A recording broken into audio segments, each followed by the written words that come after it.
Hey everybody, I'm Yvonne Williams with Back to Earth Creations, and in this video I want to show you how to make your very own moon necklace featuring some gemstone beads, but mostly we're going to be focusing on wire wrapping pre-bought like components together into something new and unique. So let's get started.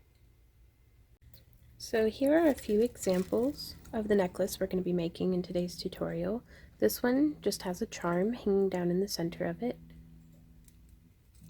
And I'm not going to be covering in in-depth detail on how to string your own beads. I used a 7-strand AccuFlex beading wire. I prefer the 49 strand, but the 7 is what I had, with crimp beads with crimp covers on them. I have done other tutorials on this in the past, but really you could finish it with just mechanized chain or with wire wrapped links or just whatever you have on hand. This would also look really cool done up with some macrame or chainmail. So there's that one with the charm, and then this one here where I wire wrapped on a Swarovski element in a marquee style bead. But the part I'm going to be focusing on in this tutorial is how to join these different store-bought components together to make something that's very stable, structural, and unique to itself. So I've removed the charm just by opening the jump ring and closing it back up. I save all the little charms that they come with for earrings. And I'm going to take my wire snips, which I will try to have links to all the different tools and materials used down below, or at least the nearest comparable thing that I could find. So you come in and just snip very close to the main structure. Then I'm going to come in and I'm using the flat side of my flush cutters. That way it will hopefully cut just as close as we can. And so now that we've removed the loop, there's still a little bit of a burr there. So I'm just going to use this file. I've actually had success with using just regular emery boards as well, but I find this lasts a little longer.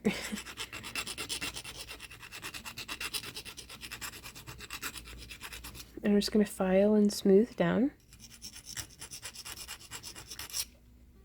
so that there's no pokey bits.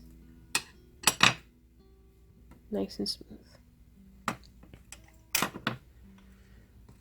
And so now from here we have our two moon crescent components. And you can see they're not the same, like they're not mirror imaged through a center line. This side is a little different from this side. So when we have them mirrored on our piece, we're going to have to be just a little bit more creative and free-flowing and kind of let it do its own thing, because it's not an exact grid work. So I'm going to be using, there it is, some 28 gauge parawire. The label's rubbed off a little bit. That's how long I've had this, and I still have this much left. But I really enjoy Parawire's products. They're very high quality enameled copper wire. I find that they're safe even for folks with metal allergies. Though everyone is different, so if you're very sensitive to metals, just, be cautious. Though I break out in rashes on just about everything except Parawire, so that's why I use them so much. And I have about 10 inches pulled off here. You can give yourself a little bit more than what you think you might need. And I'm going to begin by folding it in half, finding that center line point. And I want to try to be as symmetrical as possible. So on our Celtic style center component, sorry, I'm fighting a sneeze, we do have 2 points where I can maintain symmetry. So I'm going to begin by threading this through on the tip of this knot. And this kind of concepts that we're teaching here can be used on a variety of different style of pieces, so just try to translate it from this piece to the piece that you're using. And then we can hold it up and kind of see, do we want it way up high? Do we want it way down low? Do we want it rotated this way or that way? And I think I'm going to try to have it be quite centered up. So I'm going to thread through right here. on this one. See where that's going through?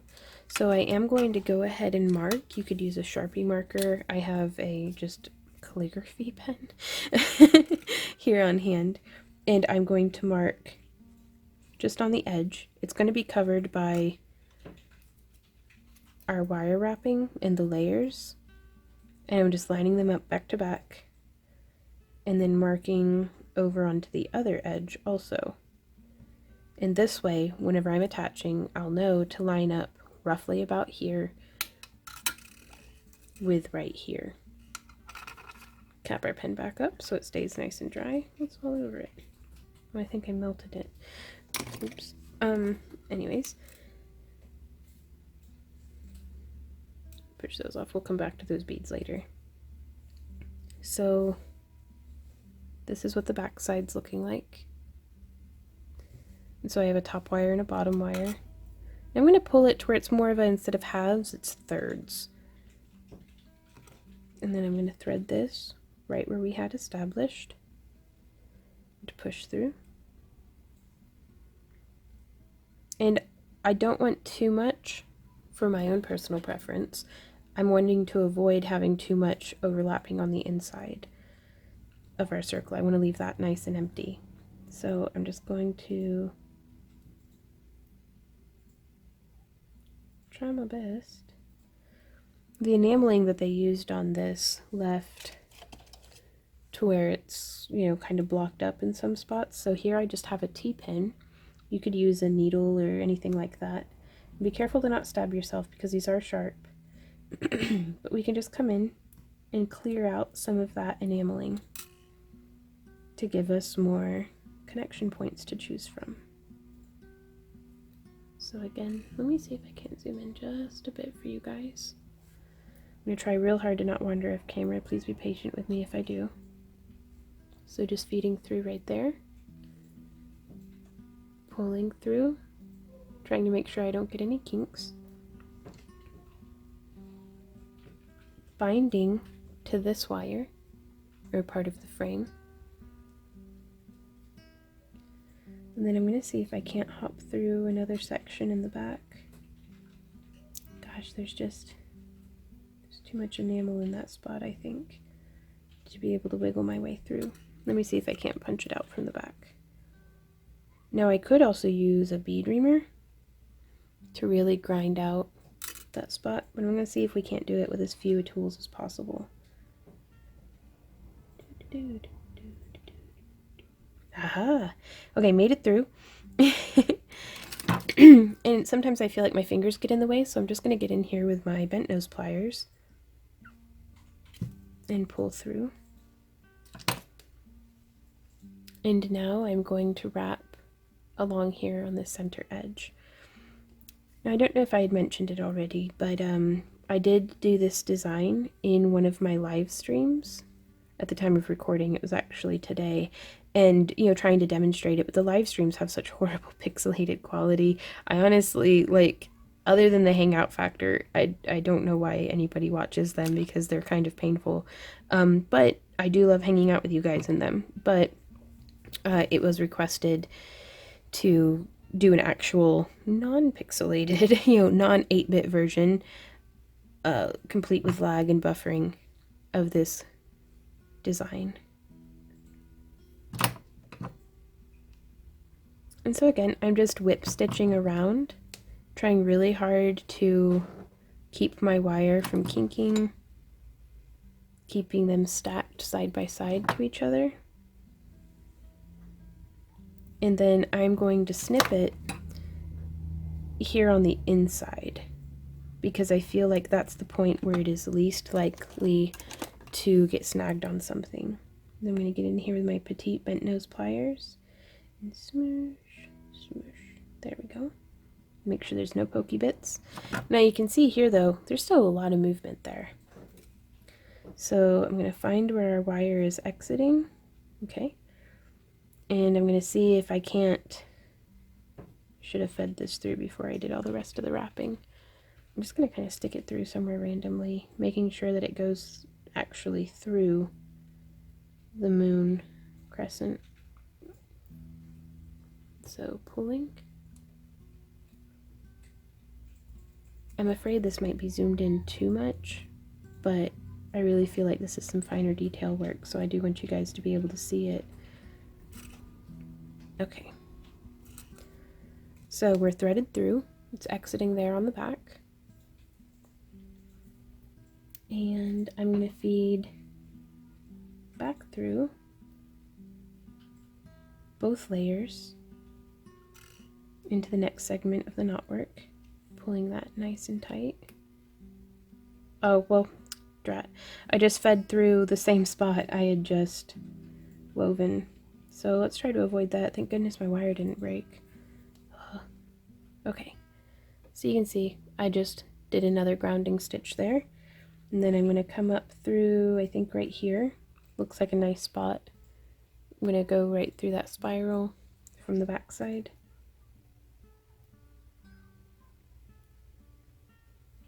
Channel my inner cross-stitching skills so that I can then come through and stabilize right here. And that's the thing, is that it's not exactly methodical, and you know, there's not a science to it. I'm just kind of like, this spot looks good. Now on this one here, I want to hide a little bit more of that wire, so I'm actually going to take my pliers and push down to get it into the recesses of the shadows. Okay, and so now I'm going to wrap around through the back side and do that same 5 or 6 stitches along here on the inner part of the moon.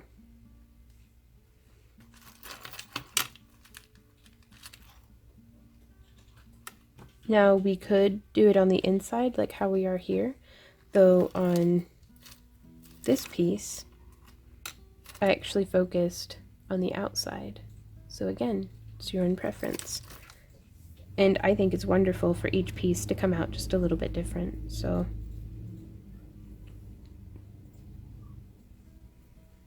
there's really no right or wrong way to do this. If it looks the way that you wanted it to look and it all holds together comfortably, then you did it right. So I'm going to zoom back out just a bit so you guys can still get the general gist of this. And just continue, that's 3 stitches, compressing them together, and you can see, trying to make sure that they're nice and like side by side as opposed to like crossed over themselves and bunched up. Which there's no reason why you can't do that, except for I think it looks a little cleaner, a little more finished and intentional to have the coils stacked. Okay, it's probably going to be our last one.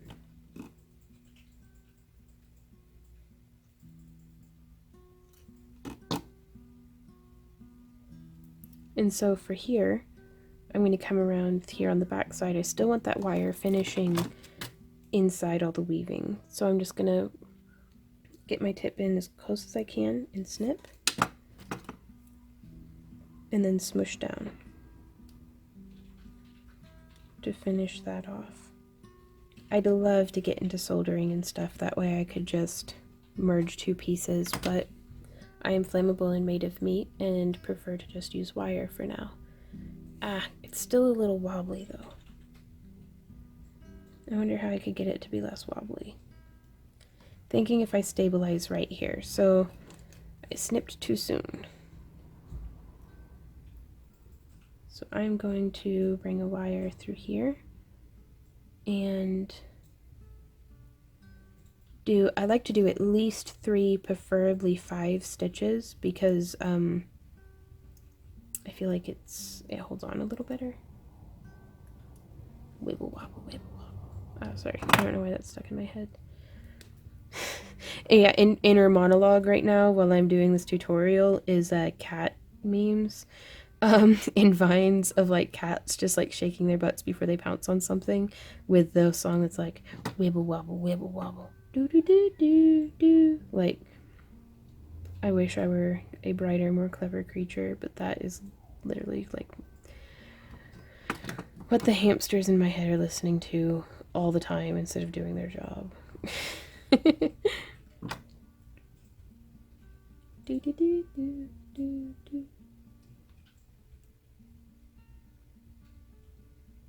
Okay, so I think we can only fit 4, but before trimming it, I'm going to leave that there. And I'm going to bring this through, and that's going to give us a nice grounding wire. And now I'm going to try to fit a couple stitches here onto the side.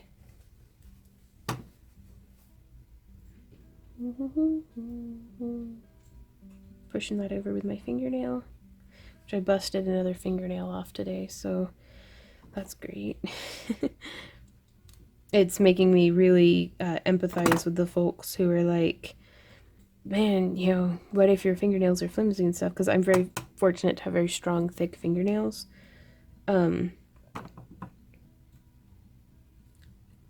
But to not be able to use them as a tool really makes me feel like I've got a hand tied behind my back.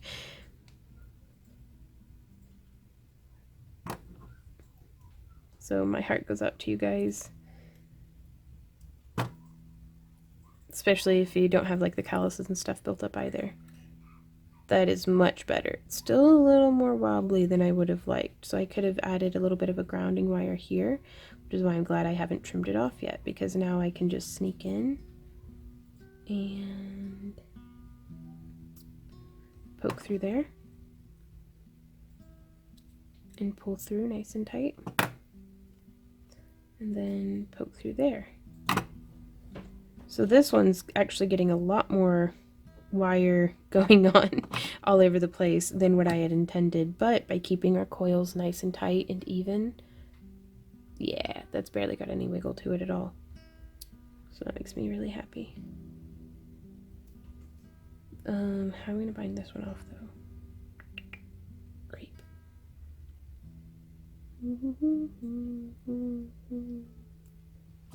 I am going to go ahead and trim this one though. Sorry, this is a real-time video. I'm not going to be editing too much of this stuff out just because I want you guys to, you know, follow along with me on the thought process a little bit of just the problems that we come to and how we overcome them. Because I really feel like every obstacle is an opportunity to, instead of, you know, just going with the excuse of, oh, well, that didn't work, it's an opportunity to work our way through it, to, you know, think of a way over, around, or through it, and to hopefully come up with something really cool. So I'm actually just splicing this one in with these coils that were already here.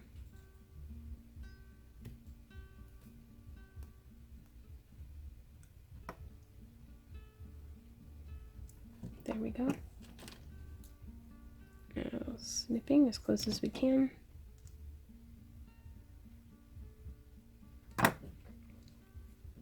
So yeah, that's barely got, I mean, just a little bit of wiggle, which we can actually go through and use these pliers.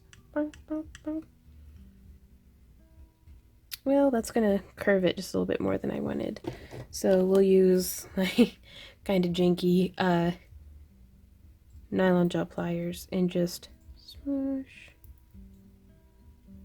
that out nicely. And now there's no wiggle at all. What that does is it kind of flattens and compresses all of the wires that we had just done. So now we get to try to figure out how to do that same exact thing on the other side. Already, I just love the way that it looks. I love, you know, completely 100% handmade things, but it's also really fun to just use a precast, you know, component. Not every single thing that we do has to be, you know, intensely wire weaving, which, I mean, that has a time and a place, but when your hands are feeling kind of busted, it's nice to not have to. Okay, so we're going to come in with another bit of wire. And again, I'm going to fold it. This one's much shorter, but I think we can make do with it. I'm going to fold it about 2/3 on this side and 1/3 on this side. Then I'm going to bring it through with the longer end towards the bottom of the piece. And I'm going to find our mark. Boop, super helpful. And thread through there and there. I'm actually going to go down one. I'm going to thread through Am I even on frame? No. Okay. Threading through right here and right here. Now, also, I've seen some folks use with great success just E6000. I personally am really, really hard on my jewelry, so I would not feel comfortable doing that. But you could use it, you know, a bit of glue or something just to hold it in place while you get everything lined up. So don't feel like that my way of doing something is the only way of doing something. My way of doing it is exactly that, my way. And that's one of infinite ways that we can make our art. So feel free to follow along with my tutorials exactly, or to, you know, deviate out and, you know, forge your own path and create your own unique pieces. And also, I get asked this quite a bit, but if you make something along with one of my tutorials or along with one of my templates that you've purchased off of my Etsy or used from my Patreon digital download, please feel free to just sell the heck out of that thing that you made, because I feel like, yes, you may have followed along with my tutorial, but it was your hands that made it, your money that bought the beads and tools and materials, and your time that you put into it. So that piece is yours now. So I wish you the best of luck actually in going out and selling your handmade goods, because trust me, I know how hard it can be. My partner and I have been doing this for about, get through there, 10 years professionally, with high and low times, and I really feel like if you made it, it's yours. So go forth and prosper, other crafty people, or mildly crafty people. Like it's a muscle. I really feel like the more creative you are, the more you practice, the better you'll get at it. And also, please keep that in mind too. This is my probably easily 1000th piece this year that I've made. So if it's your very first time wire wrapping or bead stringing, or, you know, picking up pliers in general, please keep that in mind. Like, there were quite a few pieces. Even now, there's stuff that I'll make that I'm like, ugh, bury it in the backyard. Don't let it see the light of day, you know, or at least take it apart for the beads. You know, but sometimes, though, there will be really bad ones that it's like, oh my god, burn it and salt the ashes. Like, this is a nightmare. But if you learned something, hopefully. Sorry, I'm silly. I watch too much Supernatural, probably. Just random cat meme. Okay, so we got this bottom part. I'm sorry, I kind of just rambled through that, but same general concept as what we did over here. The bottom part's pretty stable, but I feel like now we need to pay more attention to the top. So I'm gonna try to get through here, but that's a really, really snug spot. So I may just poke up through here and pull that tight. Ooh, actually no, I'm not gonna go through there. I'm gonna go through here. Am I still in frame? Yes, thank goodness. Okay. Yeah, it was so encouraging. As someone who's been watching, one of my friends here on YouTube, who's been watching since the long, long ago in the before times, they had commented the other day that I've gotten much better at staying in frame, and I was like, oh, thank goodness, because I'm horrible at that. But progress happens in millimeters, so that's good. Okay, so flipping through there. Feeling much more stable, and again, I'm going to start wrapping real tight with the tail of our wire. So there's one.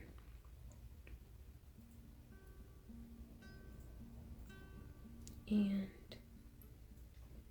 two.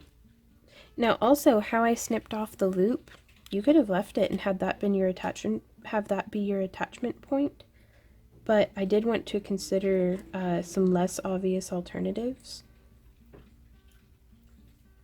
There we go,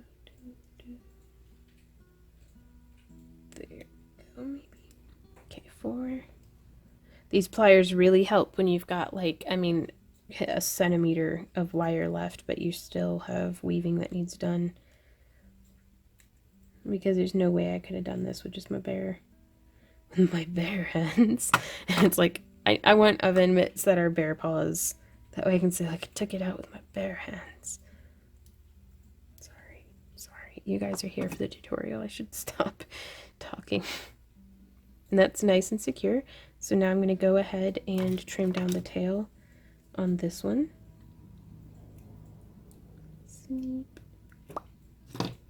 And tuck that down so as to not poke anybody. Nice and smooth. And I'm going to squeeze it with our nylon jaw pliers. There we are, you guys. Nice little triple moon.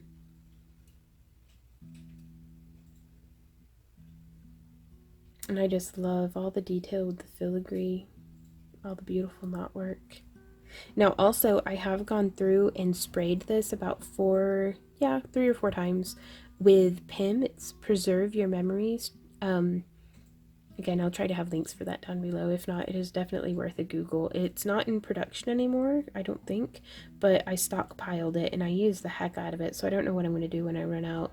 But it's like a sealer that it does a really good job of providing a little bit more of a barrier between the metal and your skin whenever you wear it.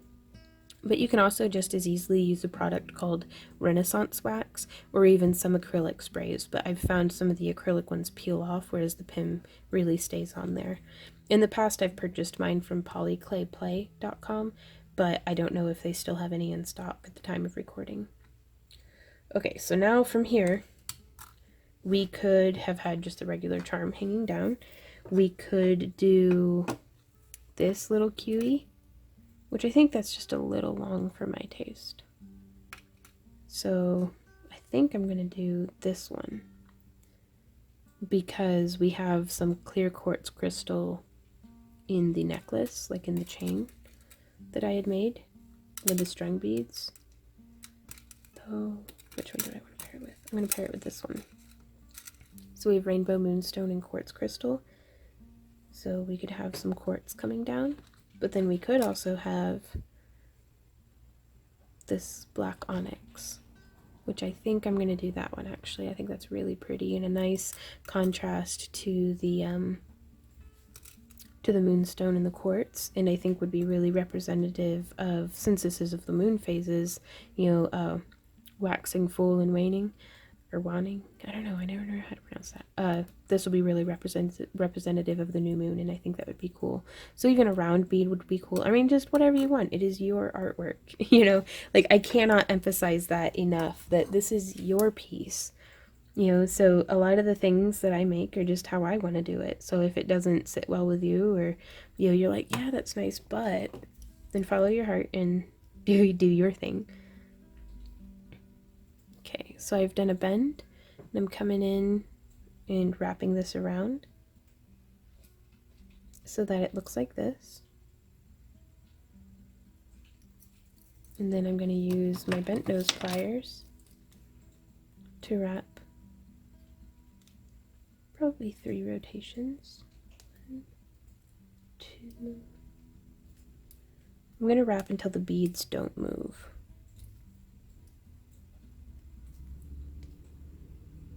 There we go. Now I'm going to use my flush cutters to just snip. There we go. And come in here and smoosh. Maybe. It keeps turning on me. So put it back into the pliers and then come in and smoosh it down.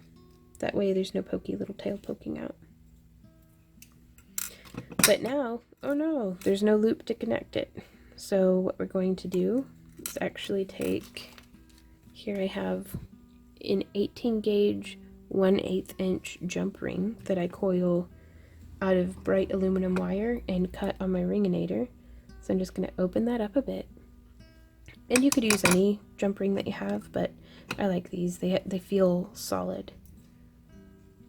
And then hook through both. And then close it. There we are. And I like using the 18 gauge because it's thick enough that I feel like it looks substantial without being like needing 2 rings to go through. And now on our necklace we have 2 20 gauge 1/8 inch stainless steel rings. So I'm going to open that up. And these ones I did feel like I needed 2 of them to get it to be substantial looking. But the hole here on the component wasn't large enough to accommodate the 18 gauge wire. So to me that it's way more important to adapt the wire and rings that you're using to the project as opposed to, well, she used this size in her tutorial, so I'll use that size. And the more practice you get, the more intuitive you'll become about what can be used where. And so we have 2, and they fit, and it all wiggles around nicely, which means it'll drape nicely. And that's coming off of one side. And so now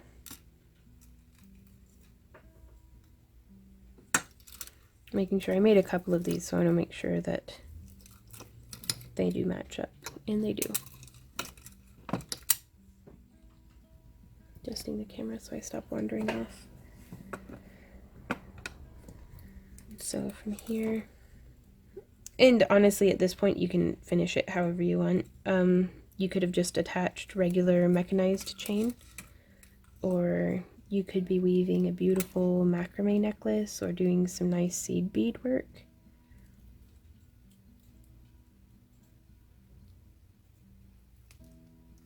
Trying to find where I closed the ring. Oh, there it is. Opening that up, coming around.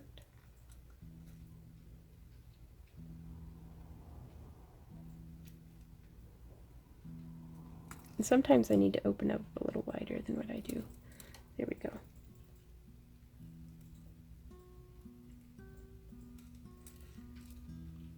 It's making it complicated, so I'm just going to remove it from the project. There we are. Now thread back through our beading wire and close it. Okay. So there we have our necklace.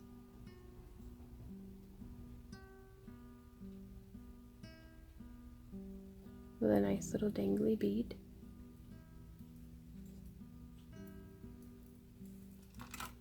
And to finish it, I'm going to use, here I have some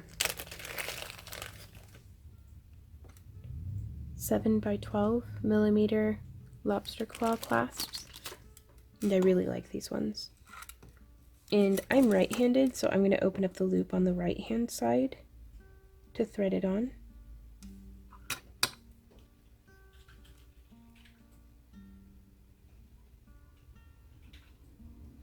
I'm going to go ahead and close that.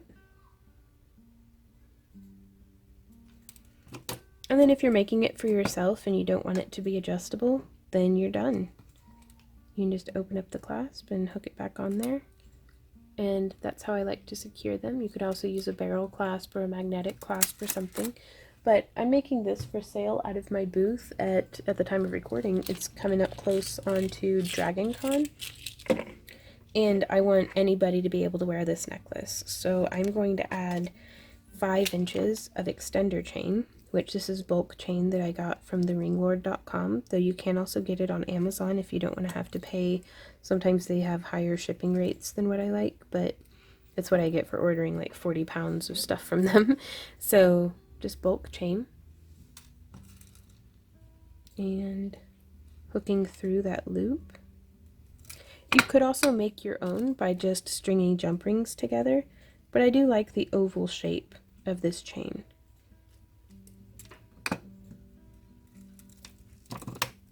So there we have that. And I also really like to do, I call them counterweights. So I'm actually going to take this bead that I really liked and do a little bit of a bend, start wrapping. well, there's really not as much wire on here as I'd hoped there would be. Whenever you don't have enough of your head pin left to do a proper wrapped loop, I'll often come in and just spiral it down on the nose of my pliers.